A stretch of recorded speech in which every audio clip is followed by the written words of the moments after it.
Om Sahana Vavatu Sahanau Bhunaktu Sahaviryam Karavavahai Tejasvinavadhitamastu Ma Vidvishavahai.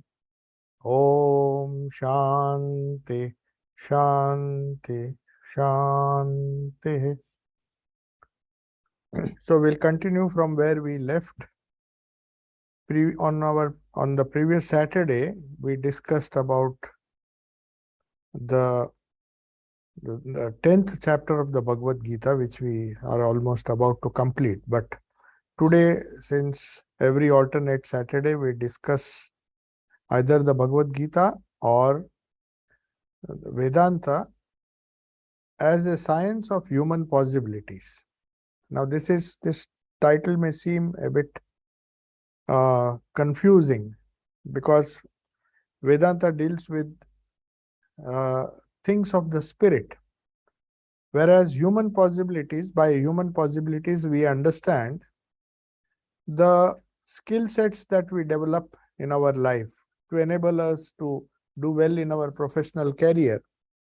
So you say we have human possibilities, we have physical possibilities, mental possibilities, which we try to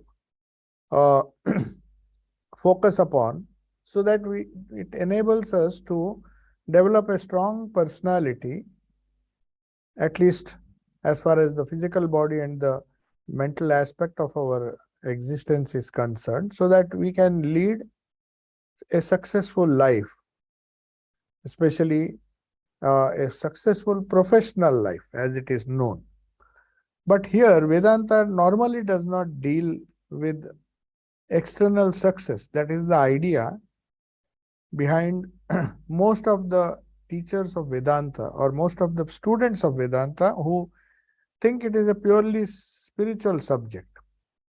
So our intention in naming this particular title, Vedanta, as the science of human possibilities, it does not leave out any possibility. In fact, our Upanishads, which form the basis of Vedanta, does not exclude physical possibilities. They say you travel from lower truth to higher truth. So if a man is trying to strengthen his physical body, trying to be a master of his own body, that is what athletes do. The body normally has a tendency to become weak, and we strengthen it by some means, by exercise, by nutrition, by diet, constant practice. And we stretch the limits of the physical body to become athletes, to maybe win an Olympic medal. So that, for many people, how can it be a spiritual quest? So Swami Vivekananda's definition comes to our rescue. He says Vedanta is nothing but a science of human possibilities, in the sense that it takes you from a lower truth to higher truth. It does not deny that physical existence or physical strengthening of the physical body, but it implies mastery over everything. Mastery over the physical body, that is one level of possibility that we explore.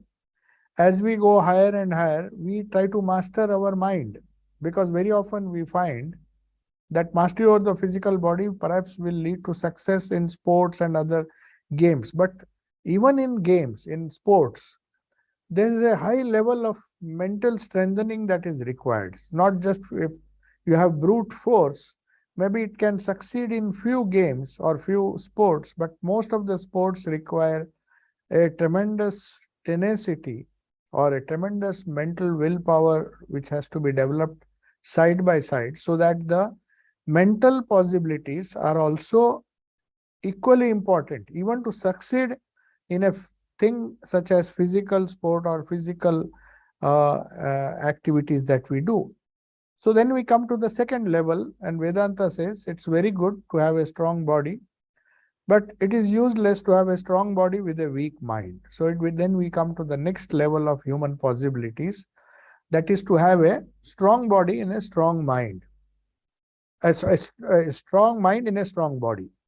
So the idea is as we raise our levels or explore newer and newer possibilities, we start with the physical, we strengthen our mind, which in turn helps us to consolidate the physical strength that we have developed and channelize it for greater success. So a strong athlete with a very strong mind will be more, there are more chances of his success. So the possibilities, physical possibilities are in fact enhanced by our mental possibilities, the growth in the mental possibilities. So Vedanta says you travel from, as you say, the Annamaya Kosha, the grossest existence, the grossest part of human personality.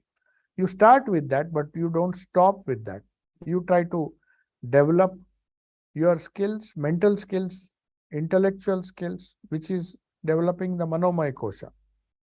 So our psychophysical organism, we call it psychophysical in Vedanta because it has to do with, psycho means mind, physical means the body. So body and the body forces, the Pranamaya Kosha. The Pranamaya Kosha is the second level after the Annamaya Kosha. The food that goes, the nutrition that builds up a healthy body has to be supported with the life forces or prana, which again depend a lot on the food that we consume. So Gita also tells us that certain foods help you to generate more energy and more positive energy.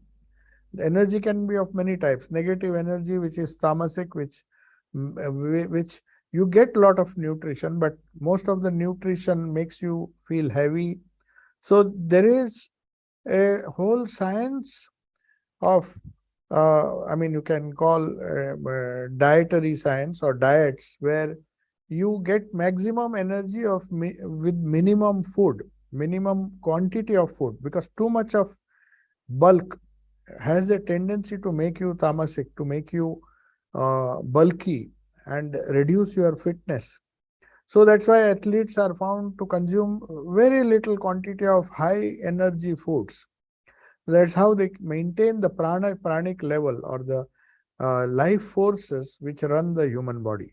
So that is at the second level, you can say the physical body is supported by judiciously taking care of the pranic body or the pranamaya kosha as it is defined in Vedanta. Now, Vedanta says you have to start mastering the psychophysical organism or our personality. Has we have to have we should be masters of our own body mind complex, the psychophysical complex that our personality is. So people who maintain their body, maintain their fitness, maintain their energy levels, have a tremendous control over their what they eat, how they exercise. It requires a lot of self-sacrifice. It doesn't come so easily.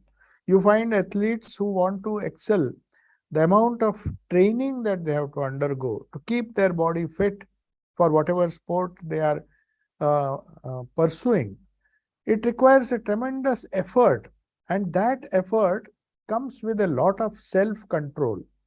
So people don't normally like if religion or spirituality preaches a kind of self-control, not wasting our energies. So even at a gross level to succeed, Vedanta says you have to conserve your energy. Conserve and see that too much energy, of course, excess energy, as I said, that also leads to tamas. It leads to a negative kind of energy which makes you dull and incompetent. So you have to have a middle path, a balance where you have a lot of high calorie, high value food, highly nutritious food. So that leads to optimum development of the pranic level or the prana. The second layer, as we have discussed so many times in the past, that human personality has 5 levels. Each one is more subtler than the previous one. See, for example, Annamaya Kosha, which is the outermost cover, the gross physical body, is very grossly material.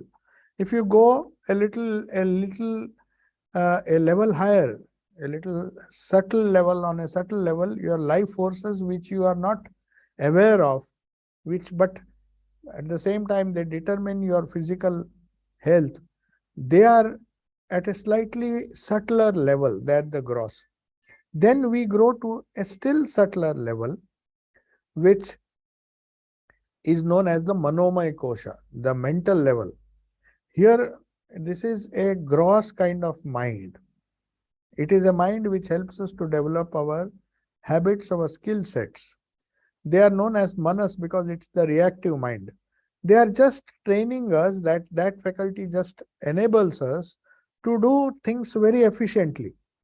If somebody takes an hour to assemble certain things, if you are highly skilled mentally, you may be physically skilled, but if you are highly skilled mentally, that skill set is developed, you can do that same job more efficiently, more quickly. So that is developing the manomaya kosha.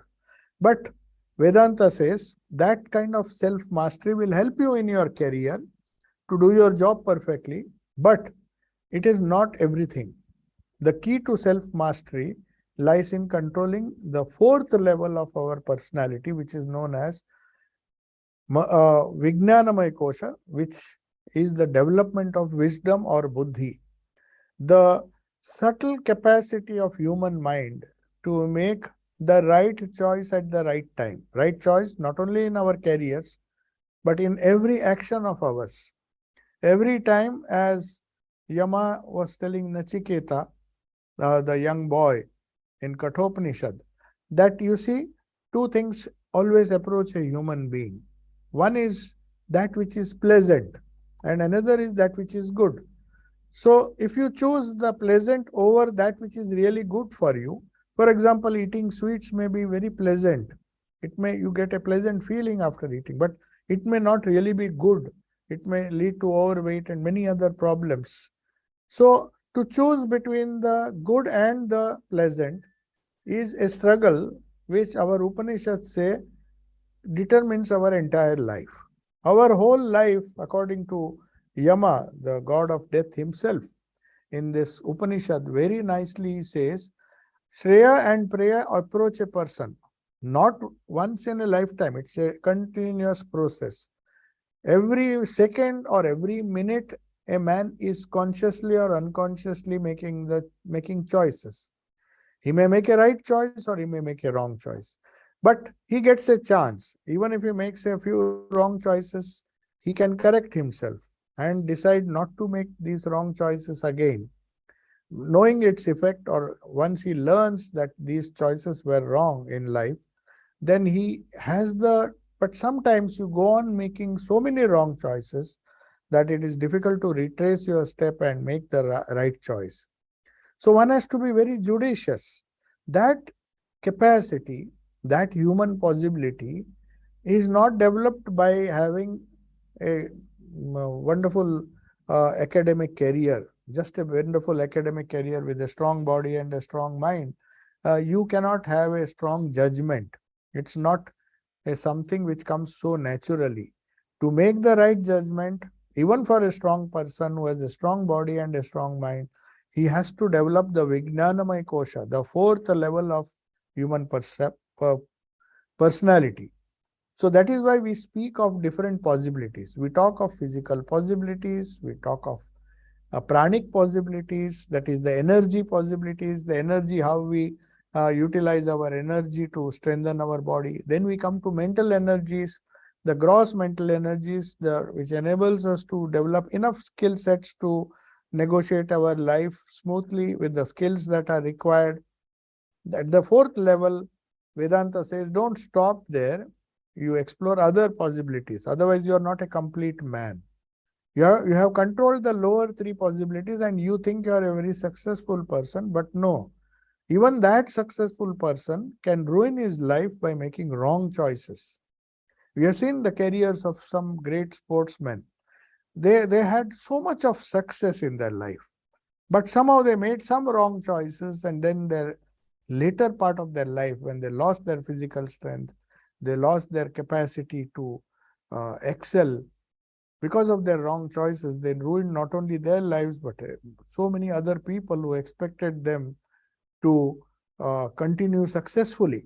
So that we see very often because of not developing the possibilities at the buddhi level, or it is known as Vijnanamaya Kosha, and development of that faculty of the mind as opposed to mental skills, which is just manas, we go to the level of buddhi. Now, that is the most important part according to the Vedanta. When you say Vedanta and the science of human possibilities, Vedanta assumes, the teachers of Vedanta in those days, they assumed that the student who came to them was well trained in these lower three possibilities. He was supposed to have a strong mind by eating the proper, by leading a disciplined life, because Vedanta was not taught to people.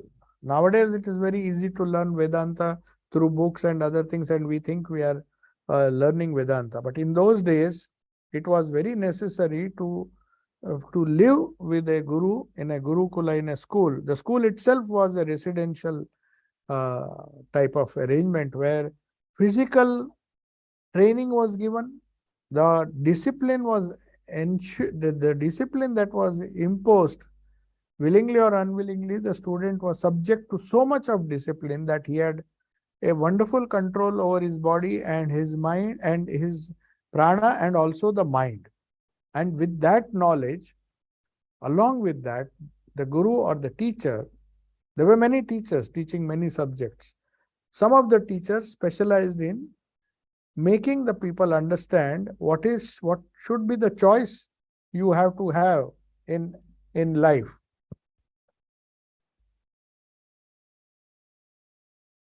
Just a minute.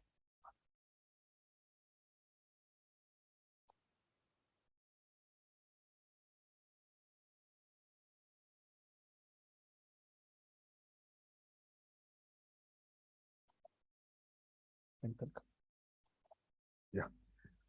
So to make the right choice, a special kind of training is necessary, which Vedanta says, which ultimately leads to spiritual development. But the development of the buddhi or the Vijnanamaya Kosha, which begins with the power to develop a wisdom to make the right choice, and it ends with total fulfillment, which is the Anandamaya Kosha, the total satisfaction, the fulfillment, which is the culmination of human possibility. So the human possibility, no matter what that human being has in mind as his goal, he may have an intermediate goal, but once he reaches that, there is a level of dissatisfaction which makes him sooner or later explore the higher possibilities. So he can start with as gross desire as possible, that is to make the body strong, that is have a gross physical body very strong, but then he also works very hard. You see people trying to get good marks, how much of the parents struggle to bring some kind of discipline in the students so that they have a wonderful career, a wonderful academic career. So they train the mind. But unfortunately, we don't have a system where the other two levels are even explored. Forget training, forget the training part of it, which is the domain of Vedanta. So when we say Vedanta is the science of human possibilities, it assumes, as it was done in the past, that those who come have already succeeded. I mean, Vedanta is not for people who have failed in life. If they have not succeeded, I mean, not materially, not outwardly, but if they have not succeeded in disciplining their lower three levels of life, it is very difficult. It's not impossible. We don't have to have a very strong physical body or become a very powerful physically to understand the higher aspects of our personality, but it helps. It helps. That is why Swami Vivekananda used to emphasize that it is easier to understand Bhagavad Gita, though people misunderstand this statement, by football rather than it is, you can understand the spirit of Krishna, Sri Krishna, and his message to Arjuna better with your biceps and with your physique a little strong. That is what he meant, but he didn't say, as some people interpret it, it's better to become a footballer and understand the message. No, it's not that. He says it is good. With a weak body, obviously, it is very difficult to even feel the kind of spiritual strength that is required in the spiritual pursuits. So that is why when we talk of human possibilities, as I said, the man has to turn to the spiritual self within, the Anandamay Kosha, the innermost core of his personality. But he has some people go outward. They just are satisfied with the achievements they make in the gross physical body. So Vedanta says all you have to do is turn your gaze inward, start from the outer covering, go inwards. Don't do the opposite. Most of the people, they go in the opposite direction and then they get caught up in the world. So the more a human personality realizes that he is the pure, free, immortal spirit, the higher he rises in the scale of his life. He gets more and more wisdom. First, his goal is to get wisdom first. Use that wisdom to use the physical, mental powers that he has developed. If he doesn't have the right wisdom, if his Vijnanamay Kosha or Buddhi is not properly developed, he may be an intelligent person, but he will not be a wise person. That intelligence can lead him to ruin. Most of the evil-minded people who are very powerful, not that evil people, the wonderful story, most of the stories of the Puranas, which is a fight between Asuras and Devas, you will find the Asuras are very often more stronger than the Devas because they have developed the outer strength, the other three levels. I mean, physical, they have developed pranic strength and they have tremendous intellectual strength. But the only problem is their direction is wrong. They misuse it and then they come to grief. That is why most of the stories, they are all figurative, they are symbolic. There is no such thing as Asuras and Devas, but it's what we see in life. We have in life evil people who appear to be succeeding more than the good people. And then we lose faith in goodness, we lose faith in wisdom, you lose faith in spirituality. And then you think, but when you see in the long run, ultimately the evil people succumb to they may be very strong, but their strength becomes their downfall, the reason for their downfall. So, as first thing which the science of human possibilities encourage, especially in the past, especially if you take Vedanta as the basic guiding philosophy of life, it tells you that first attain more and more wisdom, then more and more strength will give you more and more freedom, more and more peace and joy. That is the domain of the Anandamay Kosha. The inner core, no matter how strong you are, how disciplined you are in the first three levels, unless you turn your gaze inward, because the freedom, the joy and peace is inward, it's not outward. That is the fundamental mistake that everybody makes, and that is what Yama points out to Nachiketa. He says, if you want, you have come here to solve the problem of death. You want to know what eternal life is, what eternal peace is. If you want that, first he tempts him. He says, I'm giving you so much of power, so much of wealth. You please go, don't ask me this question. Just to tempt that 14-year-old boy, who many of the people who are aspiring for great careers would have chosen the easier option. When Yama said, I'm giving you wealth, I'm giving you half the earth as your kingdom, you go and enjoy that power, enjoy the benefits that come with them. But Nachiketa was very shrewd. He said, I have come here not to learn about that. I have come here to solve the problem of life. I know with all the gifts that you are giving me, one day I have to leave all those gifts behind and die. I have come here to find out if there is life after death, if there is eternal life, if at all there is. I know you are the only one who can teach me. That's the message of the Kathopanishad. So this young boy, though maybe he went to a very good school, Vedantic school, his father was obviously not a good teacher because he was teaching him the wrong things, going to heaven and other things, and he criticized his father. He said, this is not what I learned from my real teachers. So he was very wise, and father gets angry and says, I banish you. You know that story. So he was wise because he knew that since the scriptures, since the Upanishads, the Vedanta says that there is a higher possibility, why not explore it?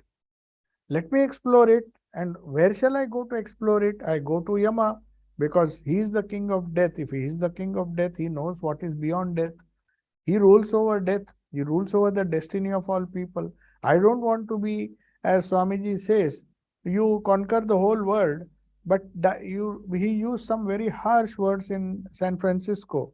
When he went to England, America for the second time, somebody asked him, Western civilization has so much of glory, so much of power, they're ruling over. He said, in some other context, when he was talking about the Gita, he said, about the message of the spirit.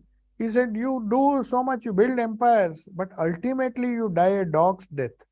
He was very harsh. People don't die a dog, but you have seen great emperors dying on the battlefield.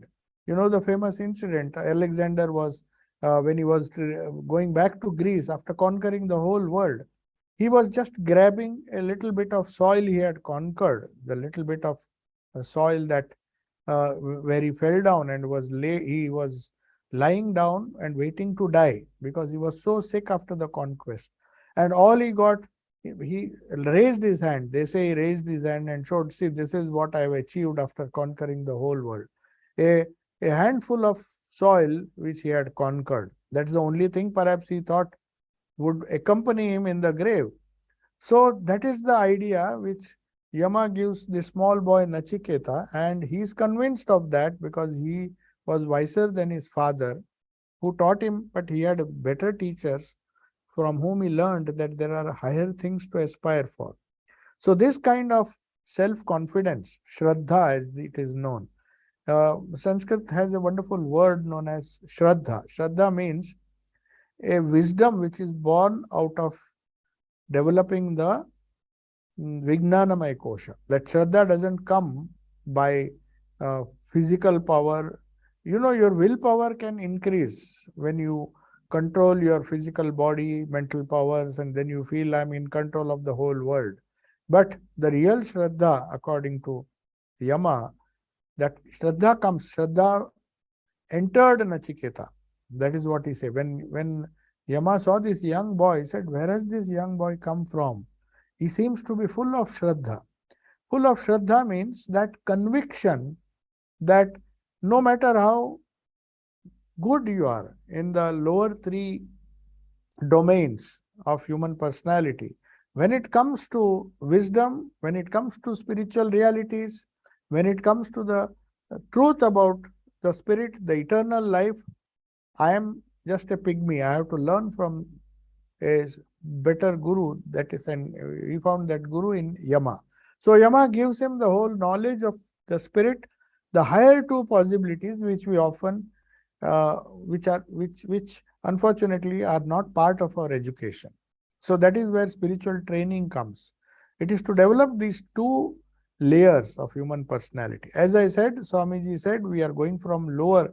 He first advises to young people, especially the people of Calcutta, because you remember when Swamiji gave the famous lectures Colombo to Almora, he said 1/3 of our problems are because we are physically weak.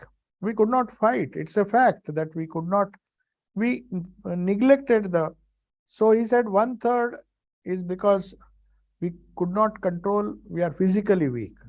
And then he says 1/3 is because we are mentally weak. And the last 1/3 is because we are spiritually weak. So he said, you people might have developed spirituality. That's why he advised them to make your body strong. And he said, you will understand Gita better. Not that you don't understand. You read Gita, you recite it, you go to so many pujas and so many rituals are going on, and you think you are a very spiritual nation. He says, no, you don't have strength, because it starts with the lower koshas, the physical strength. That's why I said you better play football, make your muscles and have some dynamism in you, try to develop. And with that, you will understand. And don't stop at it. The goal is not to become a footballer, but use your strength. the physical strength to develop your intellectual strength, and then go to the higher level, which is the spiritual strength. And that leads to total self-fulfillment. So, what prevents us from developing these last two possibilities? That is the topic of today's discussion. I just gave you the background because we have to understand when we say talk of human possibilities, what exactly you mean? What does Vedanta do? So, the higher two possibilities, the teachers of Vedanta tell us that because you fail to control the mind, naturally it leads to lack of control of the organs and body.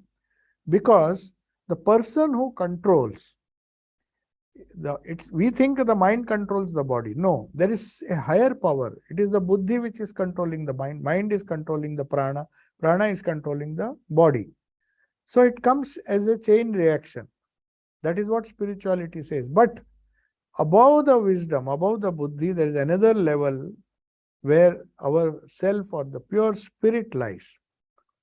So when we see all the scriptures saying the same thing, whether you take up the Bible, when Jesus speaks of the kingdom, the Romans thought he is speaking of the kingdom of the world.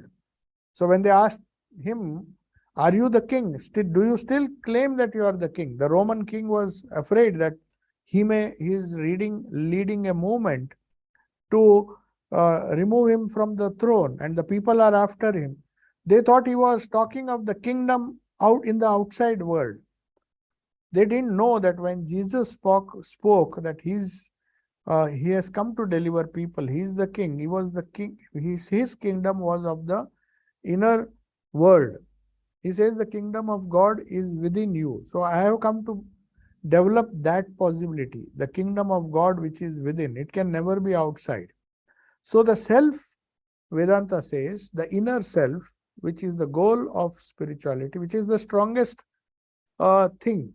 That divinity gives strength to our buddhi. Buddhi in turn gives strength to our mind. Mind in turn gives strength to our prana, and prana gives strength. So it is from top to bottom.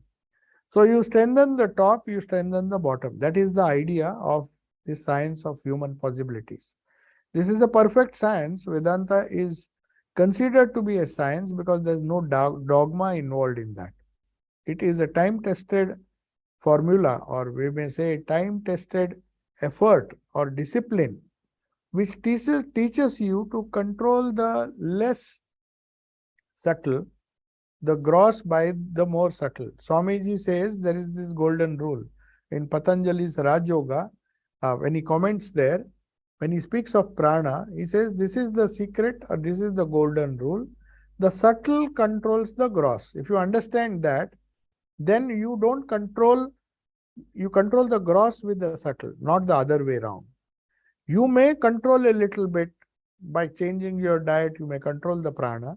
It does help a little bit, but if you control the prana with the help of Manomaya Kosha, which is more subtle, that is more important. So we put the cart before the horse.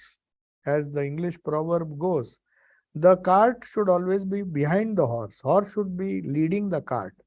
But if you put the cart before the horse, then the horse may push, but it is not effective. It's easier to pull for the horse. So also, when we take up spiritual life, we think by developing the physical, which is necessary obviously, to keep fit, to keep a discipline, a basic amount of discipline. But if the mind is strong, then the discipline percolates down. It automatically comes.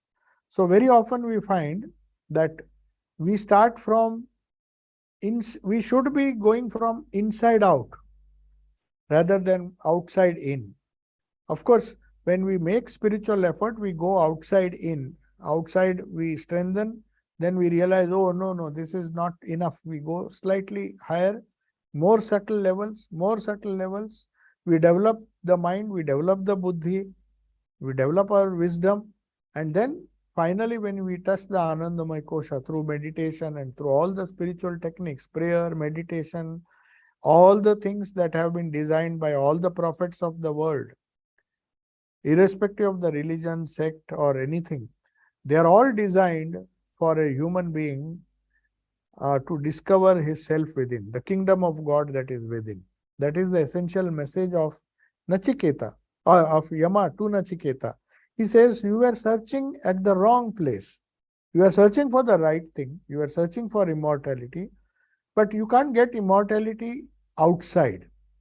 If you search outside, you will get wealth, you will get many things which the world has to offer to you, but you will not become immortal. Everything has to be left behind. And as death approaches, so the problem of death was something which is not something, it is still is the greatest problem of every human being. Nobody wants to die. Nobody wants, or at least they want to know this, what happens to somebody after he dies. So the solutions to these questions, gross questions, what happens when the physical body dies, can be answered only if at the subtle level, if we have some kind of experience of the subtle. That is why one of our Swamis used to tell, somebody was making fun, oh, this person sometimes sees ghosts, sees spirits. So he says, what is wrong in that? I mean, you should not be always keen to see the spirits. That's not the goal of life. But he says at least he has some idea that there is some existence beyond the physical. That is a starting point for him to develop more faith in spirituality. So the moment you think that there is some reality in the spirit, you may have a very crude idea of what happens when the body dies. But we have to realize that there is a higher possibility. That is the whole idea. And why he forgets or fails to explore the possibility? Because he's so much engrossed with the non-self. The self, the pure spirit, identifies itself with the gross. It may not be physical body. He may think that his ego is so, he identifies himself first with the ego. And he tries very hard to support that or to strengthen that ego. But when now and then, when the world around him shatters his ego, actually it is doing a good job, because he was thinking that, you say that a person thinks so much of himself, but a stronger person comes and all his ego gets shattered. So much we'll see this phenomena going on everywhere. Everybody wants to be more powerful than the other, but he realizes that there is somebody more powerful already there, and that batters the ego. So the self first identifies with the non-self and identifies with the ego, that I am so and so, I am a strong person, I am a rich person, I am a person belonging to a higher caste or a better race, better skin. And then unfortunately, when you use these adjectives to define you, you lose your original strength, the pure spirit, which is far more stronger than the stupid ego that with which you are identifying yourself. So he loses self-command first. He becomes a slave of his ego. The first thing, we do not become slave of our bodies and mind. That comes much, much later. Maybe for animals that is true, but for a human being, I mean for a wise human being, the first slavery is he becomes a slave of his own ego. This is the first thing to be understood. And where is that ego? They say it is the Anandamaya Kosha. When the pure spirit first thinks, even though he has evolved a lot, he is no more an animal, like an animal. He has grown, he is not only an animal, a good human being, but he is a very, very highly spiritual human being. But still, he first identifies with the ego when you come down. And that is the first, he loses a little bit of control or self-command. That is what the Upanishad says. Though it is not bad, but even that identification, Vedanta says, does not explore your human possibilities. Then he comes still further down. He identifies his self, which is pure, which is glorious, immortal, with his mind, with his intellectual capacities. He may be very intelligent, but there is nothing to be proud of. So that command is lost. Instead of being one with the spirit, he becomes one with his intellectual capacity. When he goes further down, he becomes one with his strength. He thinks, I have so much physical strength. But when he sees somebody with a very strong mind, trying to, means even with a weak body, he is somehow, because of his willpower, we see very often in sports also. Some people who are really physically strong, they do not do well compared to some who are physically maybe a bit weak, but they are mentally very strong. And so that is what they discover. So the more gross we become, the more lower we come, the more we lose our self-command. So they call it the path of darkness. And there is a path of light, Devayana, and there is another path which takes us down. So Devayana means takes you to a divine path which enhances your possibilities, and it takes you to higher and higher levels of freedom. Freedom has many levels. Suppose you have a gross idea of freedom. You think by having more money, I'm more free, I can relax, I inherited a lot of money, I am free wealth-wise. I don't have to worry about my bread, I get whatever I want, whenever I want. That is the lowest idea of freedom. So that is the physical freedom. When countries fight against each other for resources, to capture each other, it is that freedom. People die in the name of that freedom. They want to have more control over the mineral resources. That is how wars take place. But we think that is freedom. And we say that that freedom is the highest. But a higher freedom comes when you have mentally free. You are free from the attachments to the ego which attaches itself to your intellectual attainments. That's why most of the really wise people are very humble. You see, you know how the great scientists, most of the great scientists, if they were good human beings, they were very humble. They knew that their discovery is a speck in the ocean. When Newton said, somebody asked him, he had made so many discoveries. He said, I'm standing on a seashore and there are so many grains, millions and millions of grains of sand. I have picked up a handful of grains and I think I own the whole beach or the whole sand. That is foolishness. So he knew there are many, many truths, even in the external world, which remain to be explored, which we have not yet explored, and he becomes humble. So his ego does not develop. That means he has gone one level further. He's not just an intellectual person with an inflated ego, but he's a person very humble, very wise.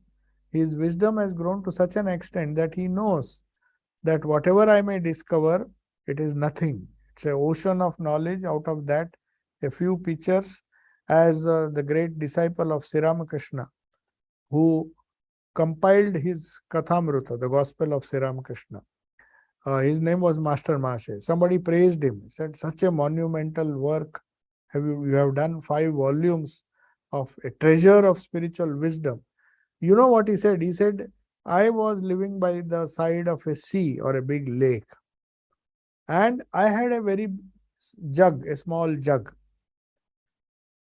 I had a small jug. I tried to take some of the water and share it with others.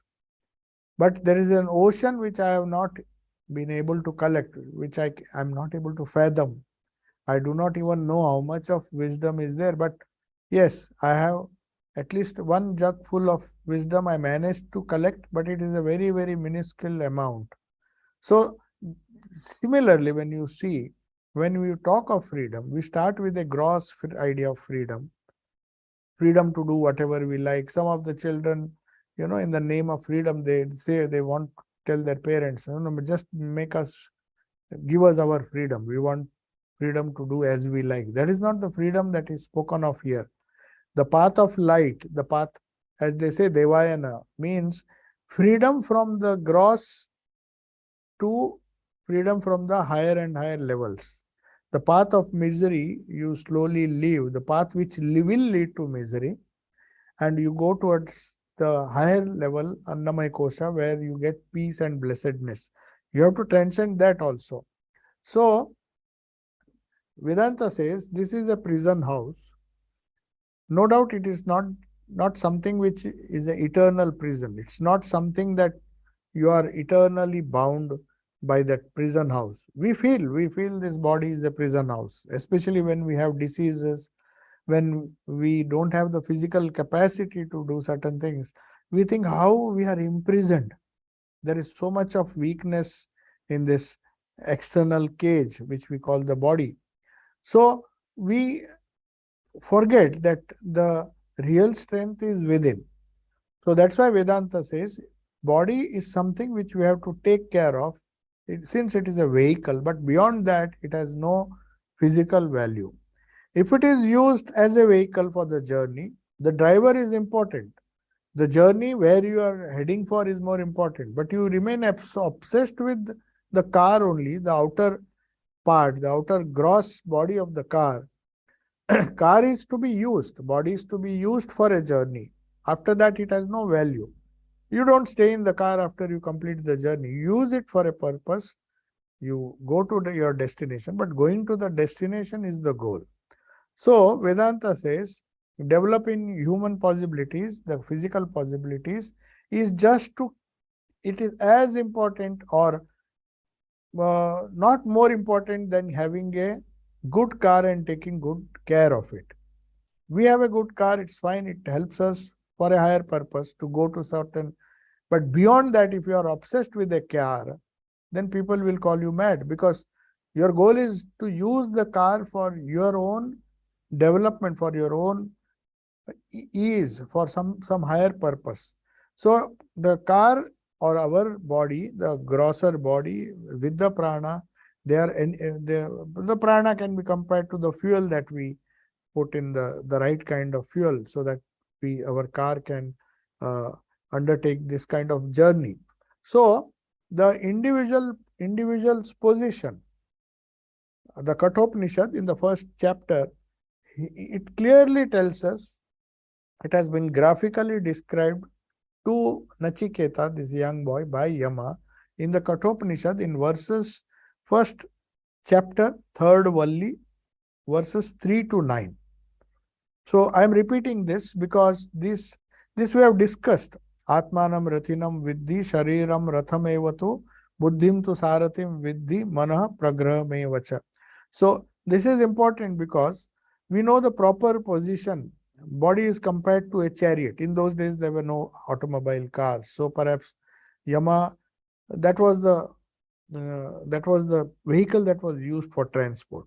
So what is the position of the different parts of a chariot? How many things are there in the chariot? So, Atmanam Rathinam. So, it starts with the innermost Atman. Who is the Atman? In this example, Atma is the master of the chariot. He is not the driver, mind you. He is not the one who is really driving the chariot. He is the master of the chariot. So this is important. The self is the master of the chariot. Body is the chariot. So what are the other things? Right understanding, or the buddhi, the second level, is the charioteer, one who controls. Now the mind which is being controlled are the reins. The reins means the reins which connect the charioteer with the horses. The horses and the chariot altogether, all of them put together, is our physical body with all its prana and all the other things. So he has to control the chariot. How? With the help of a very strong charioteer, which is a very strong mind. But he is not the charioteer.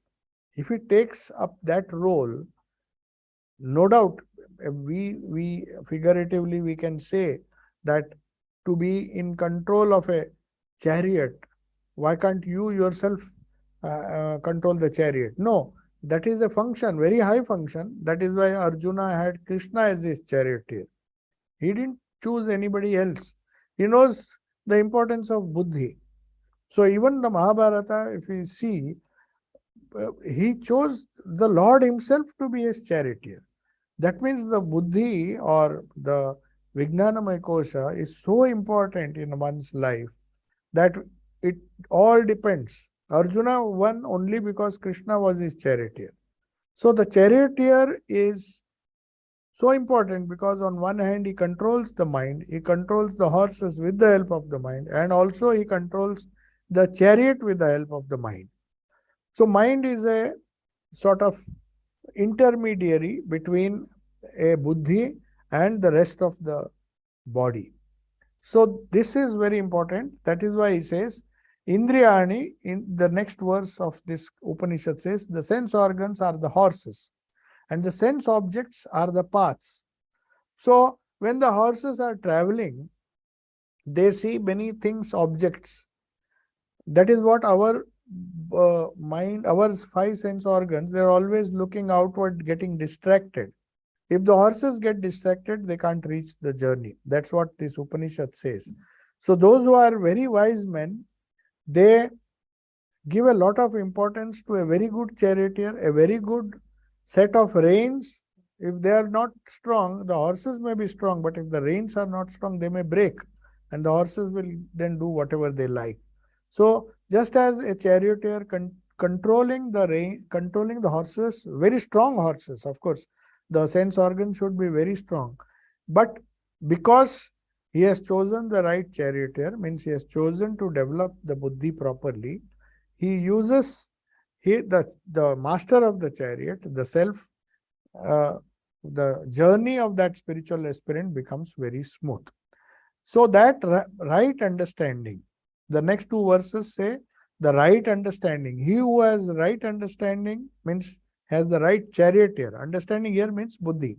So he who has the right understanding, that means who has the right person as a charioteer, controls the mind and his organs because it requires tremendous strength.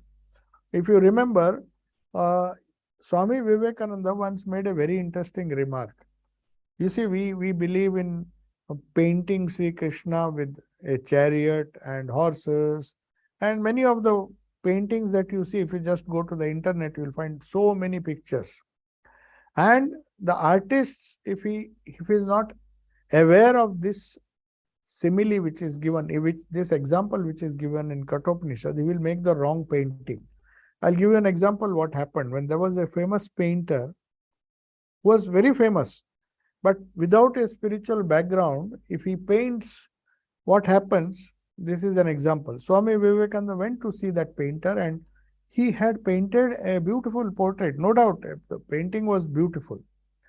But immediately, Swamiji's attention, he pointed out to the painter, you see, this painting is very good, but it is not expressing the exact idea behind the Gita or behind Arjuna, Krishna and the chariot.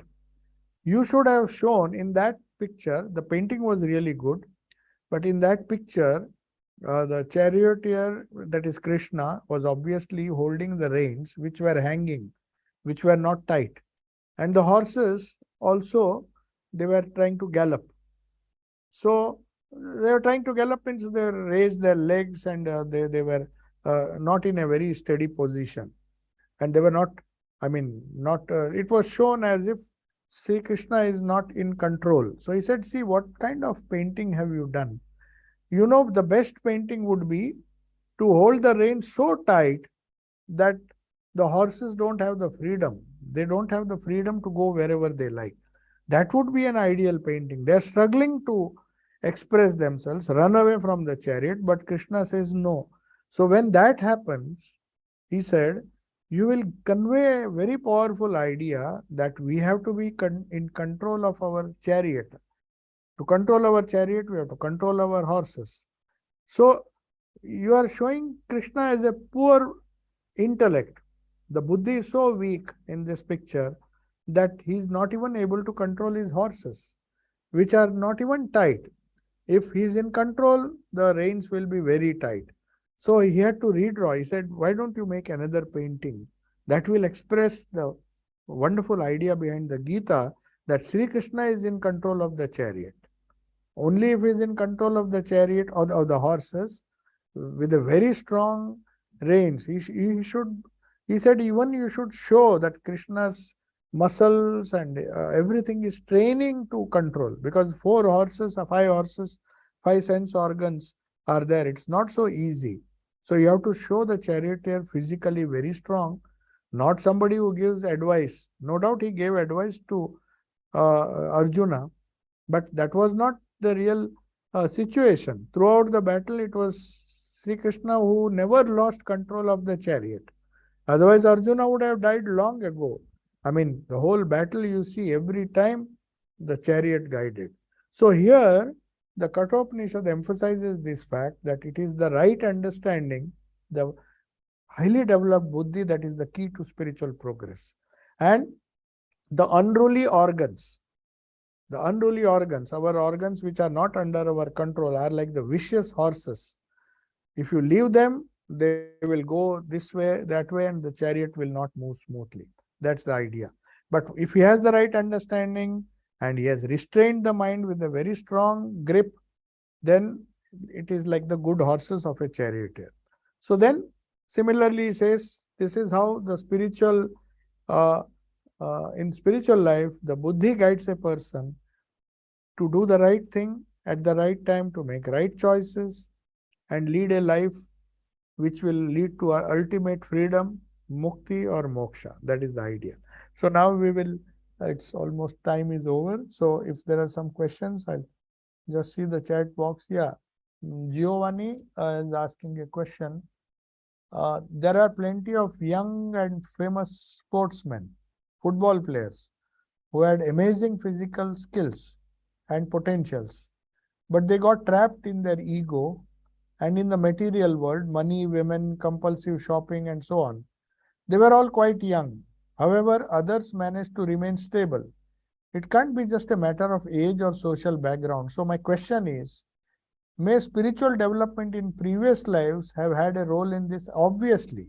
Yes, it's a very good question, very thoughtful of you, Giovanni. It's a really good question, because you have taken a classic case of several footballers who were the best in their days, but somehow they squandered away. Even you find boxers, some of the most successful boxers, taking to drugs and other things, and their career was cut short. So your question has 2 parts. First is, why did they do it? Where others who were less successful, but they were more stable and had a better career. Now, is it because of the past life? Yes and no, both. You see, don't push everything to your past life. It's a very true statement that you are making, but it is, see, it has 2 parts to this.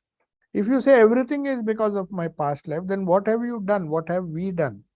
The amount of training or amount of spiritual training that is needed, if we want, we can have it in this life, and we can nullify the effects of the past life. No doubt the karma of the past was responsible for them squandering the advantage and then taking up to all sorts of things, as you mentioned. But that doesn't mean that we have to be fatalistic. Just because it happens to some people, some successful people, the same time, as you said, there are hundreds of people who are more stable, who are may not be highly spiritual, but they are more spiritual than these people. They know the limitations of their glory, the longevity, their own longevity. They know a sportsman cannot be fit all his life. He can't be the best in his category all his life. So someday or the other, he has to make up. What will I do after this? Many people plan that. Many people plan a career ahead of the time, because they know they are spiritual enough to understand the reality that this glory that they are enjoying is not long lived. What after that? Is there a higher possibility that I need to explain? That is exactly what your question says. And as I said, told you, it does not depend on the past birth, though the past birth will have some impact, because we people believe, some traditions, some Hindus, Buddhists, and Jains believe in the tradition of karma and rebirth. But if we take this life itself, then life itself gives us so many opportunities to correct the wrongs that might have creeped in our life. Even if it is of the past life, you have to do something about it. Buddhism also believes in rebirth, but it doesn't say that you have to be fatalists. Even Arjuna, if you see the whole message of Gita, it is a message which says that if it is just as Arjuna was trying not to fight, he said, what's the fight? I mean, if you have already done everything, then why do you ask me to fight? He said, no, you have to, because that is your Swadharma. So, Hinduism, though it says, or Vedanta, though it says, many things are because of your past karma, they say many things can be changed because of your present karma. So, that is the focus. And these sportsmen, as you said, it is not entirely as you are trying to hint due to past life. So, you can change it. So, there's one more question, and yes, to Ravi Lingam is asking, to attain mental strength and mental freedom, one has to develop a strong buddhi. Yes. How can one develop a strong buddhi? Oh, this is the whole, the develop a strong buddhi. Let me briefly tell you something about the Gayatri Mantra, which is supposed to be one of the important mantras of Vedas. In fact, Sri Ramakrishna gave it so much importance that he said, Gayatri is the essence of the Vedas, and the essence of Gayatri is Om. So, for those who want to know the essence, so what is this Gayatri Mantra say according to your question? If Buddhi is so important, how do we develop the Buddhi? It's a very nice question. So, how do we develop the Buddhi? We know how to develop the physique. There are enough books which tell us how to eat nutritious food and develop our Pran Shakti also. And also, when it comes to developing our intellect, that is the main focus of 90% of the students now, how to excel academically. So we don't need any kind of training for this. There are so many opportunities and so many training courses for these things. Now we come to your question, the fourth level, which is how to develop the buddhi. Now, that is exactly where spiritual practices come into our life. When you say spiritual practice, what do you mean? Spiritual practices means the mind has a function.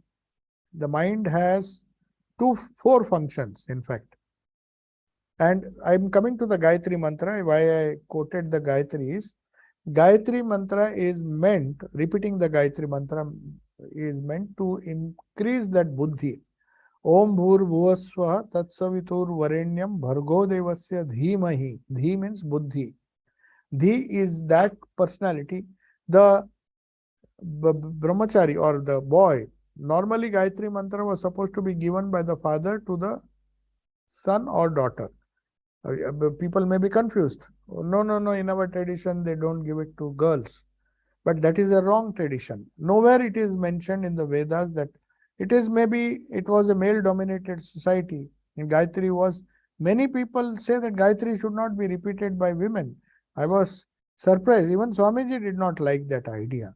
So where has it been written? Show me any place in the Vedas where women are prohibited or girl children. So Upanayana was given to both boys and girls. Now people may laugh because they are so orthodox. They just don't want to displease society. But boys and girls at the age of 8, that is when your buddhi starts developing. Till then you are developing the physique, you are developing many things. Buddhi develops at a slightly later age. So our educationists, the Vedic rishis, they found that 8 is the age. It can be earlier, it can be little later, but that is approximately the age when the father is supposed, even the mother, I don't think in the early Vedas, maybe the mother also gave the Gayatri Mantra. Nothing wrong in that. So either the father or the mother, who is himself initiated into Gayatri Mantra, is supposed to give this Gayatri Mantra, which is given along with other education. The other secular education is sent to Gurukula much after that. He develops all the skills. Before that, he says the spiritual development of buddhi is first developed in the child. So at the age of 8, which is a very young age, he is told, pray to the Lord, to the sun god. Sun is symbolic.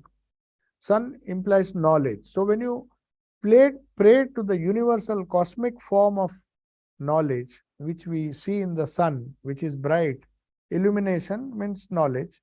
So that the most luminous object that we encounter in our life is the sun. So Bhargo Devasya, he is the Supreme Lord. I pray to him. I meditate on him. Actually not pray, I meditate on him. So that my Bhargo Devasya Dhimahi, please give Dhiyo Yona Prachodayata. Means to us, it's not an individual prayer. All the brahmacharis who have been initiated into this Gayatri, they pray, please give us this Dhi. So you may think, how does prayer work in this? Prayer exactly is meant to be repeated.